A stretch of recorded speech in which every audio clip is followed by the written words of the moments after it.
Bismillahirrahmanirrahim. Assalamualaikum warahmatullahi wabarakatuh. Nama saya Fikri Fajar Ramadan dari kelas BPS 1E. Di sini saya akan menjelaskan materi Islam dan ilmu pengetahuan, yaitu tentang pengaruh ilmu pengetahuan, kebudayaan, dan peradaban Islam terhadap kemajuan Eropa dan Barat. Kondisi masyarakat Eropa dan Barat. Pada saat umat Islam mengalami kemajuan dalam bidang ilmu pengetahuan, kebudayaan, dan peradaban, dan mencapai masa keemasan di zaman klasik, yaitu abad ke-7 sampai dengan abad ke-13 Masehi, sebagaimana kondisi masyarakat Eropa dan Barat, bahkan peradaban Yunani, India, Persia, Romawi, dan Arab pada umumnya justru berada dalam kemunduran. Zaman itu oleh Al-Quran digambarkan sebagai kegelapan, zaman kesesatan yang nyata, zaman kerusakan, zaman kemusuhan, dan berada di tepi jurang kehancuran. Terjadinya penyimpangan perilaku yang dilakukan oleh para pemimpin agama, sebagaimana pada masa kemunduran tersebut, tidak dapat disalahkan sepenuhnya kepada mereka, melainkan karena aturan agama yang mereka buat sendiri tampak kurang sejalan dengan karakter dan fitrah dasar manusia. Secara fitrah, manusia adalah makhluk yang selain butuh nilai-nilai moral, spiritual, dan mental, manusia juga butuh hal-hal yang bersifat fisik, materi, jasmani, dan biologis.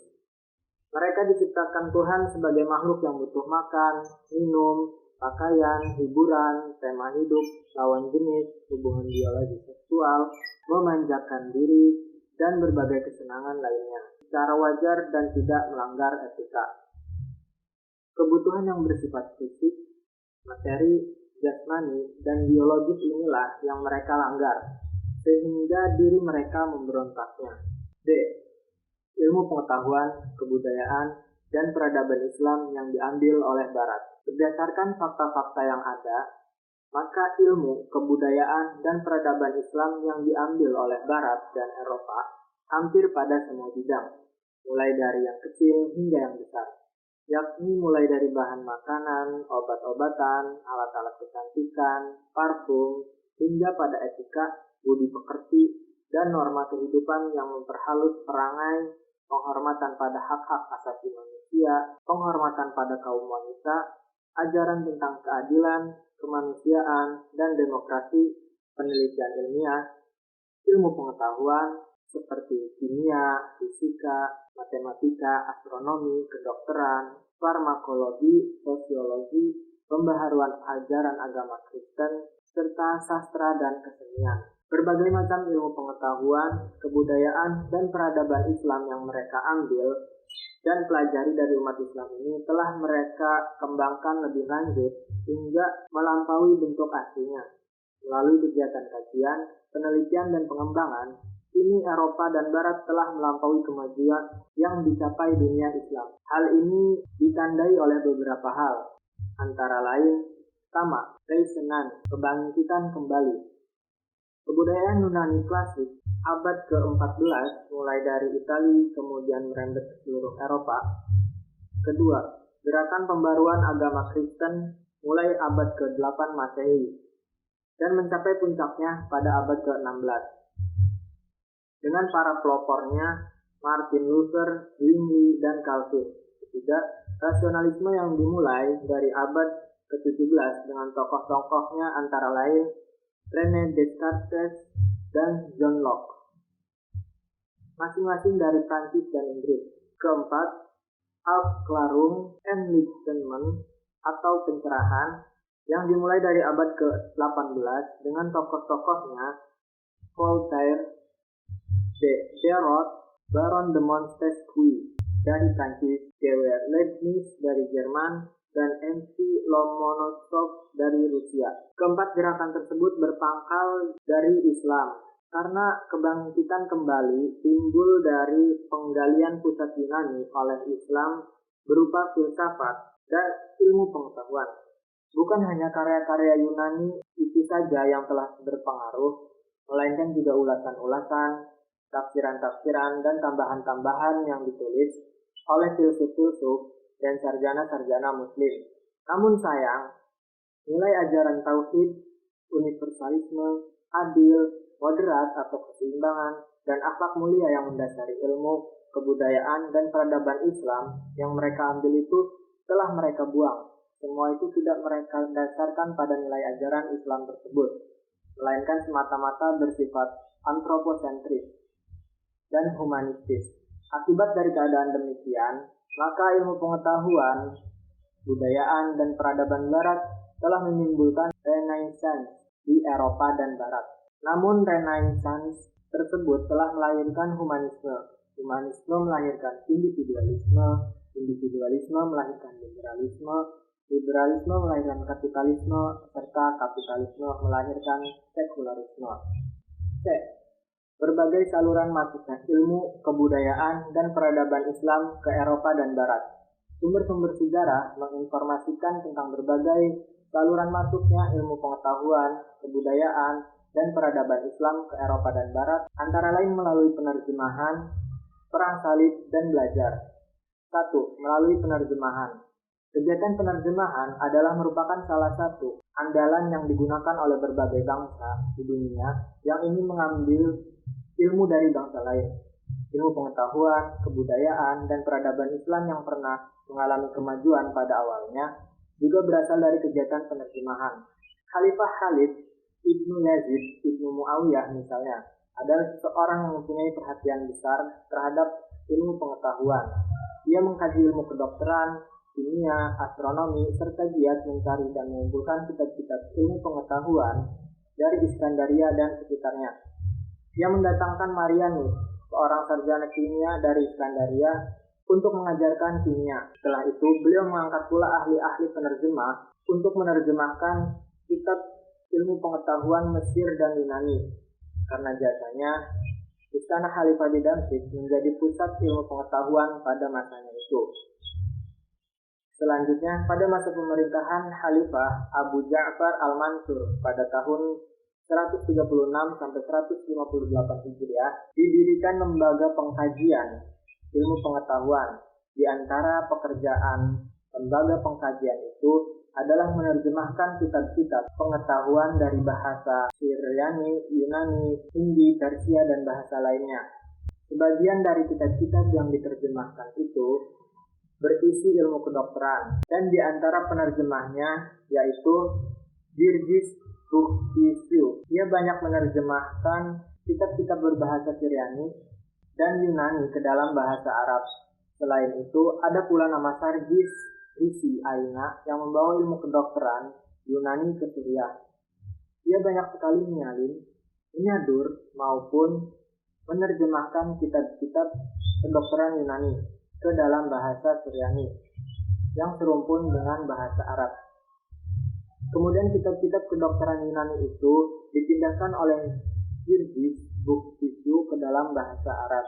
Selanjutnya, pada zaman Khalifah Al-Ma'mun antara tahun 193 sampai 218 Hijriah, ahli-ahli kedokteran diperintahkan untuk melanjutkan penerjemahan kitab-kitab ilmu pengetahuan, terutama ilmu kedokteran berbahasa Persia yang bermakna tinggi yang berasal dari peninggalan kedokteran Aryana Shapur dan Junai Shapur pada kurun awal. Lalu diperintahkan pula penerjemahan kitab-kitab kedokteran tulisan Galun, Aribasius, Paul Agina, dan Alexander Taulus dari bahasa Yunani dan Syriani ke dalam bahasa Arab. Dari masa pemerintahan Al-Ma'mun sampai masa pemerintahan Al-Muqtadir telah diterjemahkan lebih dari 150 filsafat ke dalam bahasa Arab. Dari sekian banyak buku-buku kedokteran, hanya buah tulisan Hippocrates yang banyak dikaji. Demikian pula perpindahan ilmu pengetahuan, kebudayaan, dan peradaban Islam ke Eropa dan Barat juga melalui kegiatan penerjemahan. Aktivitas penerjemahan buku-buku berbahasa Arab ke dalam bahasa Eropa dilakukan di beberapa kota yang berada di Spanyol. Toledo sebagai salah satu kota di Spanyol misalnya, selama 2 abad, yaitu dari abad ke-12 hingga ke-13, misalnya menjadi pusat kegiatan penerjemahan yang dilakukan dari bahasa Arab ke bahasa Spanyol. Lalu dari bahasa Spanyol ke bahasa Latin atau dari bahasa Arab ke bahasa Latin secara langsung. Penerjemahan tidak dilakukan terhadap karya-karya ilmuwan Arab saja, tetapi juga karya-karya Yunani yang sudah diterjemahkan ke dalam bahasa Arab 2 abad sebelumnya. Buku-buku ilmu pengetahuan dari Yunani yang diterjemahkan itu antara lain buku karya Galinus, Hippocrates, Plato, Aristoteles, Euclid, dan sebagainya. Selanjutnya, pada tahun 1252 sampai 1284 Masehi, Alfonso X, Raja Castella, membentuk beberapa lembaga pendidikan tinggi dan memotivasi kegiatan penerjemahan buku-buku ilmu pengetahuan dari bahasa Arab ke dalam bahasa Latin dan terkadang dalam bahasa Castella sendiri. Selanjutnya, melalui Sisilia dan juga Italia bagian selatan pada abad ke-13 telah dilakukan kegiatan pengkajian dan penerjemahan karya ilmiah umat Islam ke dalam bahasa Italia. Frederick II setelah dinobatkan sebagai Imperium Roma pada tahun 1220 Masehi, misalnya telah mencurahkan perhatian yang besar terhadap ilmu pengetahuan dan memotivasi adanya diskusi-diskusi ilmiah dan filsafat serta manuskrip-manuskrip ilmu pengetahuan Islam berbahasa Arab. Ilmu pengetahuan Arab Islam yang terdapat di universitas itu selanjutnya mereka sebarkan ke Paris dan Oxford melalui kegiatan penerjemahan dari bahasa Arab ke bahasa Latin. Di antara penerjemahnya adalah Stephen Al-Ansofy, Adler, dan juga Michael Scott. 2. Melalui Perang Salib. Para prajurit yang pulang dari Perang Salib membawa berbagai produk kebudayaan dan peradaban Islam. Sejarah mencatat bahwa ketika pulang dari Perang Salib, orang-orang Eropa membawa sabun, minyak wangi, kamfer, balsem, permadani-permadani mewah. Sebelum itu, orang-orang Eropa belum mengenal sabun dan minyak wangi. Mereka hanya mengurapi badannya dengan semacam terancam. Sejarah mencatat bahwa Perang Salib berlangsung selama kurang lebih 2 abad. Mulai dari abad ke-5 Hijriah atau 11 Masehi hingga jatuhnya benteng terakhir pasukan salib di tangan kaum Mamalik tahun 690 Hijriah atau 1291 Masehi. Masa peperangan tersebut merupakan bagian dari titik persinggungan terpenting antara Eropa dan Islam. Walaupun pasukan salib datang ke timur Islam untuk berperang, bukan untuk mencari ilmu, namun mereka terpengaruh oleh peradaban Islam dan mentransfer kemajuan-kemajuan Islam ke Eropa, yang saat itu masih mengalami keterbelakangan dan kemerosotan. Dalam perjalanan perang ke Timur Tengah, pasukan salib menyaksikan adanya penerapan nilai-nilai persamaan, keadilan, dan persaudaraan di antara sesama kaum muslimin. Dan atas dasar ini, mereka memberontak sistem borjusi dan tindakan yang merendahkan manusia yang terjadi di negeri mereka. Setelah pulang perang salib, mereka semakin menyadari tentang perlunya kemerdekaan, kebebasan, keadilan, dan kemanusiaan. Mereka menentang otoriterisme kaum gereja. Mereka mengambil banyak dari apa yang mereka temukan berupa ilmu, seni, dan peradaban. Berdasarkan uraian dan analisa sebagaimana dijelaskan tadi, dapat dikemukakan kesimpulan yaitu pertama, bahwa umat Islam telah berhasil mengembangkan ilmu agama, ilmu alam, ilmu sosial, filsafat, dan ilmu laduni. Ilmu-ilmu inilah yang selanjutnya menjadi dasar bagi pengembangan kebudayaan dan peradaban yang menyejahterakan seluruh umat manusia. Ilmu pengetahuan, kebudayaan, dan peradaban yang dikembangkan oleh umat Islam itu berlandaskan tauhid, keseimbangan, universalitas, dan akhlak mulia. Ilmu pengetahuan, kebudayaan, dan peradaban Islam itu tidak hanya tersebar di Timur Tengah, melainkan juga di beberapa negara yang dikuasai oleh Islam, seperti Spanyol, Sisilia, Italia bagian selatan, dan lainnya. Ilmu pengetahuan, kebudayaan, dan peradaban Islam yang dikembangkan umat Islam dari ilmu pengetahuan Yunani, India, Cina, Persia, dan lainnya ini kemudian diambil oleh Eropa dan Barat. Kedua, bahwa warisan ilmu pengetahuan, kebudayaan, dan peradaban Islam yang telah diambil oleh Eropa itu meliputi ilmu alam dengan berbagai cabang seperti kedokteran, astronomi, matematika, fisika, kimia, ilmu sosial, filsafat, etika, hak asasi manusia, sastra, seni, arsitektur, peralatan kebersihan, peralatan kecantikan, dan lain sebagainya. Ketiga, bahwa ilmu pengetahuan, kebudayaan, dan peradaban Islam yang telah diambil oleh Eropa dan Barat telah dibuang dasar-dasar tauhid, universalitas,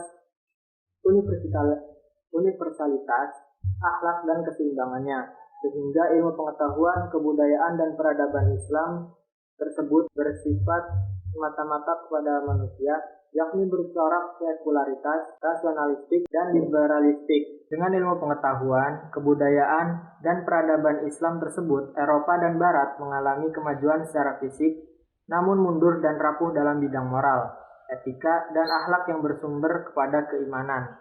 Keempat, ilmu pengetahuan, kebudayaan, dan peradaban Islam masuk ke Eropa dan Barat melalui kegiatan penerjemahan yang mereka lakukan di beberapa kota di Eropa yang pernah dikuasai Islam, seperti Toledo, Granada, dan Seville di Spanyol, serta Sisilia, Palermo, dan kota lainnya di bagian selatan Italia yang pernah dikuasai oleh umat Islam.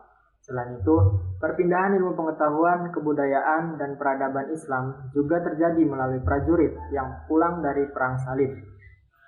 Sekian pemaparan dari saya, kurang lebihnya mohon maaf. Wassalamualaikum warahmatullahi wabarakatuh.